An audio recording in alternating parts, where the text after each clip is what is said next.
Jin se rend à la station de police et demande au chef pourquoi il a été convoqué.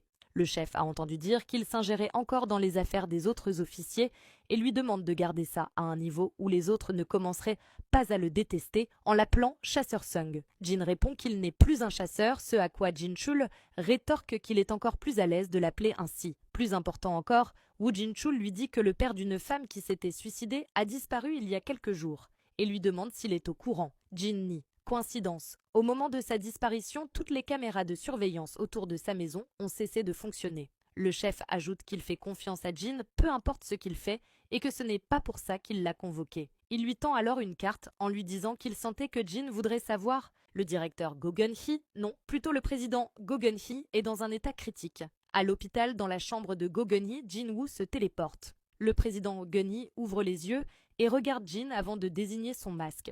Jin le retire et Gun-hee murmure qu'il est heureux de le voir. Il dit qu'il cherchait à le voir depuis longtemps.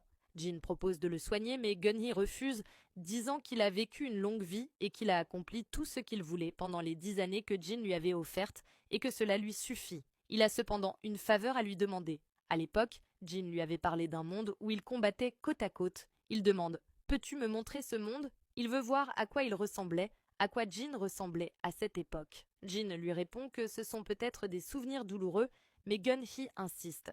Il veut simplement retrouver les souvenirs qu'il a perdus. Jin finit par céder.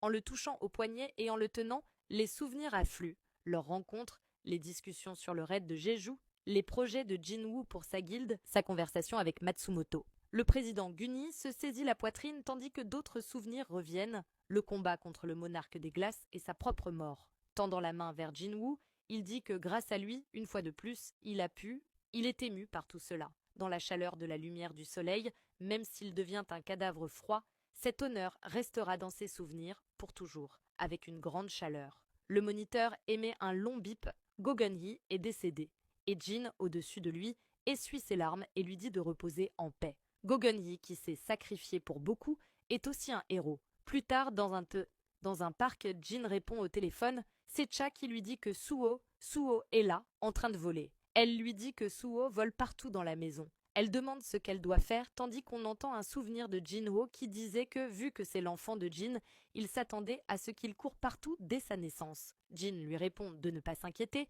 qu'il lui apprendra à voler étape par étape. Cha est étonné d'entendre que Jin pouvait aussi voler.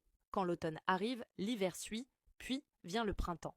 Tout a un début et une fin. Mais chaque fin donne naissance à un nouveau commencement. Jin promet qu'il rentrera tôt aujourd'hui. Il semble que l'hiver est encore loin pour leur famille, alors que Cha pleure